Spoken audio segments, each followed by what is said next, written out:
Hmm. We have asked kids for 3,000 years, come and sit and do math like this, come and sit and learn how to write, learn grammar. And there's, schools have lacked choice and agency for children. And so for me, it's just about giving children access to passions. They might not know what those passions are yet, but I think giving kids access to lots of things and then giving them opportunities to pursue their passions and their talents will help them become well-rounded. So today we're joined by Chris Herman, head of school at Garden School in Jackson Heights, Queens. Chris has led Garden School since 2020, balancing tradition with innovation, while guiding the school through a 100th anniversary strategic planning, major program expansions in STEM and the arts, and deepening community engagement. He is a Queens native and a recognized voice in independent school leadership, and he's recently been selected for the prestigious Klingenstein Klingenstein Center Leadership Fellowship at Columbia University. Welcome to the podcast, Chris. How are you doing today? I'm great. Thank you. Perfect. Okay. So we would love to start this discussion with your journey. So what brought you into education, and do those reasons still inspire your work today? Well, first, thanks for hosting me and believing that I have something worthwhile sharing with your audience. I will share that I think like many of us, my original plan was not to be an educator. I was a young photographer, young in my career, and a few stars aligned, and mostly I didn't have enough money. And so I took a job working in a school, in a classroom as an assistant. I was working with children across a variety of spectrums, both from the gifted end to the multiple disabilities end. And working with kids on the fringe ended up becoming a bit of a passion of mine. And so that could be gifted kids, kids with dyslexia, kids with ADHD, kids with autism. And I developed a real love for working at the fringes. So as my career continued and I had really steered through special education, I began recognizing that literally every child, regardless of their profile, deserves the kind of thoughtful approach that special education gives. So now I'm at Garden School 20 plus years later, and really proud that we provide an individualized program to bright children who are not on the fringes. But, I think every child deserves to be treated like an individual like that.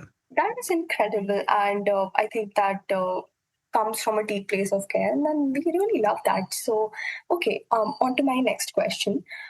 Garden School has such rich history and tradition. How do you approach honoring that legacy while still moving the school forward? Well, we've been around for 102 years. This is our 102nd year. So it's almost impossible not to honor the legacy. Garden School, we were founded by parents, rooted in the notion that every child deserves a personalized education long before that term was coined. And has always had affordability and access at its core, which is not something that independent schools in 1923, that many independent schools were thinking about.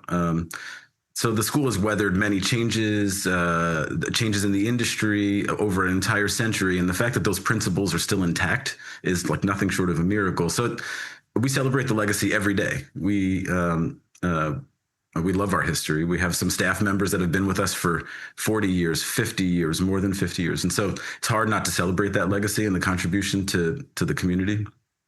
And yet we also recognize that the landscape is shifting. And if we stand still, we become irrelevant. So I think evolving to meet the changing needs of the students is how a small, modestly priced private school continues to thrive a century after its founding. And if you could tell me a little about how these student needs are being met in like a very practical real life setup. And I think I use the word needs, but I think what I really mean is like the needs of students today. So in general, I think that we can be devoted to our histories and traditions, but also growing and committed to organizational learning and evolution. So you can have decades of exceptional outcomes, but you also want to be responsive to the kids that you have before you today. And kids today are different than they were 10 years ago and different than they were 20 years ago. So I think we can still honor cherished traditions, like having a robust catalog of AP offerings, but also grow enrichment programs like you were referencing, the arts and engineering and STEM that didn't exist, 25 years ago in the classroom. We can prepare students for managing reading many pages a night and writing many pages, many page papers, while also looking at problem-based learning, project-based learning. We can still have chess instruction in every grade, very classical, while also making room for the makerspace, immersing students using technology. So I think it's really just about, that balance. You told me that there were a lot of STEM programs and a lot of art-based programs. So you've expanded both STEM and art-based programs under your leadership. What is the guiding philosophy that drives these program decisions?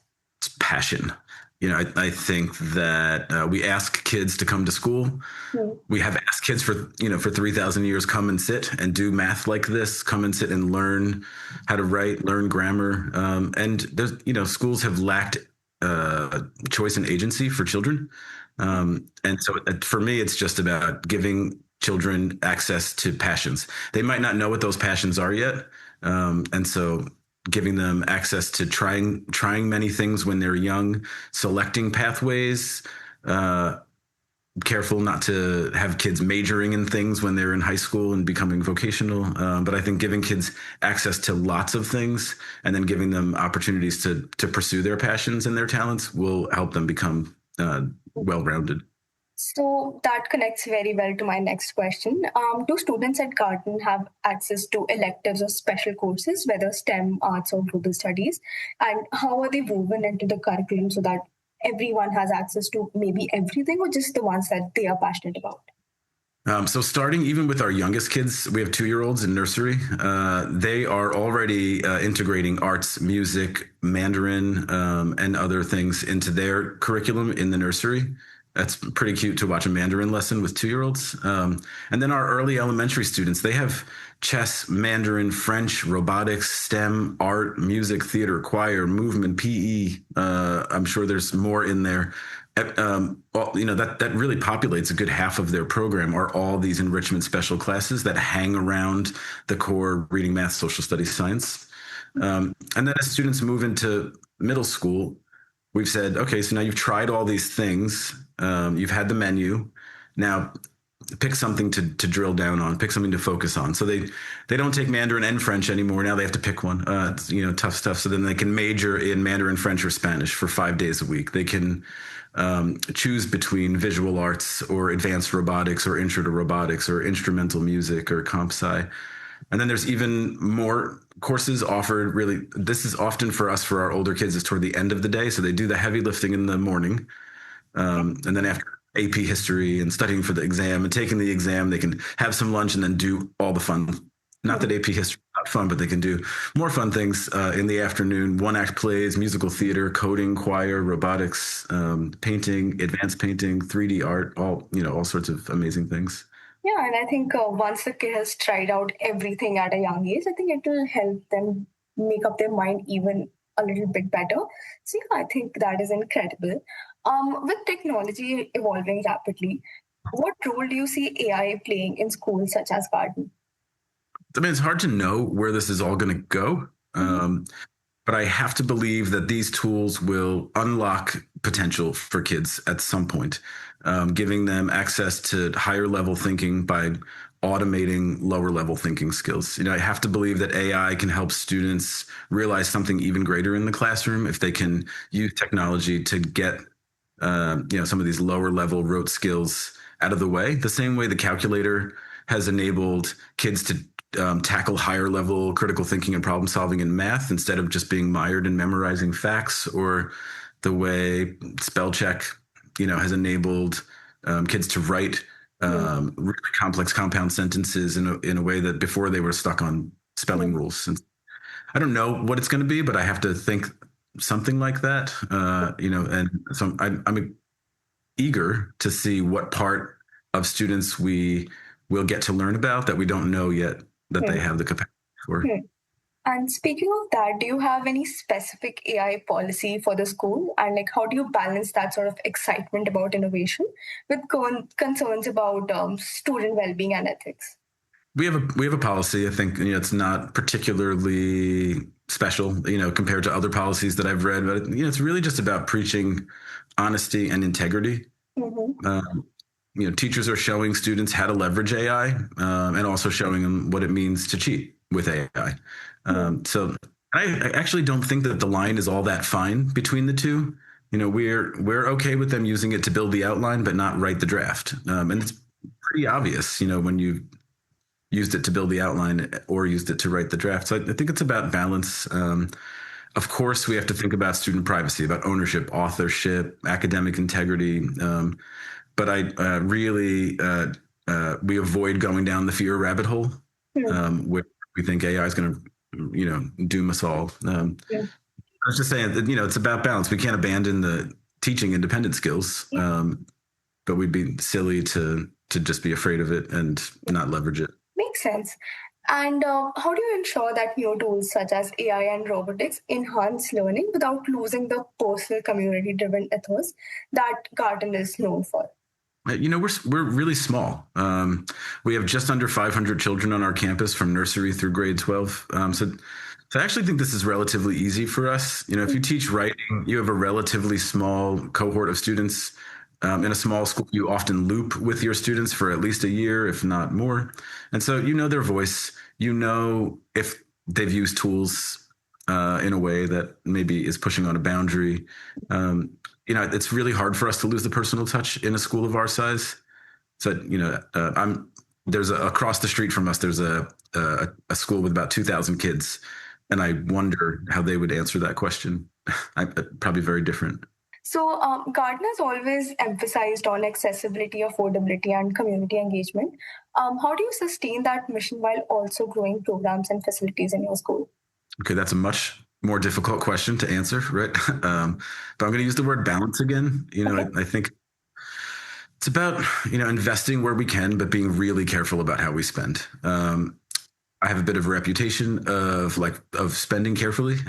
We're able to accomplish a great deal actually through partnerships, which takes a little bit more effort than just writing the check to the outside vendor. But it really, it solidifies community partner relationships. It helps us grow programs, and it also keeps the cost down. So we had a couple of years ago, we were starting to do campus renovations, and we wanted to build these spaces. And you go out to a firm and you say, you want to put up your coming soon sign on the new STEM lab or the new science lab or whatever it is. And firms will charge you a lot of money to generate those, the picture of the laser cutter, and the picture of the robotics lab. And we really wanted to spend it on the actual robotics lab, not on the picture of. So we went and we contacted a bunch of graduate level architecture programs at all the top schools in the city, asked them to send us their best students, and they had a competition for come to our school, learn our design priorities, learn our programmatic priorities, design the space for us, create the renderings, and the winner will end up on the poster, and they get to have a real life experience. And so we got our renderings for free. Our quote from a firm was to pay $50,000 to do them. And so obviously a bit harder to have a shark tank of architecture students when you don't know that much about architecture. But saves us a lot of money. A similar partnership, and also really connected us to universities in a way that was really meaningful. We wanted to bring media arts and photography to our school, and rather than hire another staff member at full freight is kind of a lot of money. We partnered up with an organization that teaches after school programs, uses industry film and photo professionals to teach after school programs. They needed a space for their after school programs. We said, we'll give you a space after school that we're not using if you come and teach our students for free. And so that partnership's been going on for 4 years. And it's really popular. So I think I'm hearing a lot of partnership-based facilities, which have been working great for your school. We love that. Okay. A final question from my end is that what is the one thing that you've learned throughout your journey in education? What is the one lesson, if you had to teach it to someone who's much younger, just starting out in the field, what would you tell them? Well, I don't think that there's one. So, flawed. It's a flawed question, but that's all right. I'll try to answer it. Okay. I think that fit matters a lot. To where you choose to spend your energy, where you spend so much time and energy, whether it's in the classroom, whether it's cooking in the dining room, or working campus security, or as the head of school, you spend so much time at this place with these people, and you really it needs to match your mission, your personal values, and your personal mission. So I think there's a great book called True North, and it's all about matching your values to the work that you do. And I think it's I've watched some people go to a different school over my career to say, well, I'm going to go to that place because I'm going to chase the money, or I'm going to chase the title, or whatever it is. And I think that it doesn't always work out if it's not a fit. So I think fit really matters. Perfect. Thank you so much for answering that for me. So that are all the questions that I had from my end. We have this little segment where we have the previous leader ask a question for the one that we're doing right now, a podcast with. So the question that has come up for you is that if you had to name a big rock, the single most important priority or like a challenge at Garden School you're facing right now, what would it be? And what are some concrete steps you're planning to put it into place or like just fix it if your life depended on it? Well, I think I assume that every independent school leader would answer this question the same way, and it's cost. The independent school model is a really challenging financial model. The cost of families continues to climb. The need for financial assistance continues to grow. Cutting costs is not simple when all of your vendors raise their rates by 10-15% a year, and insurance costs go up, and the urgency to continue to raise salaries for teachers and staff members is real. And so it's a real balancing act. And I do think that the future of our schools depends on it.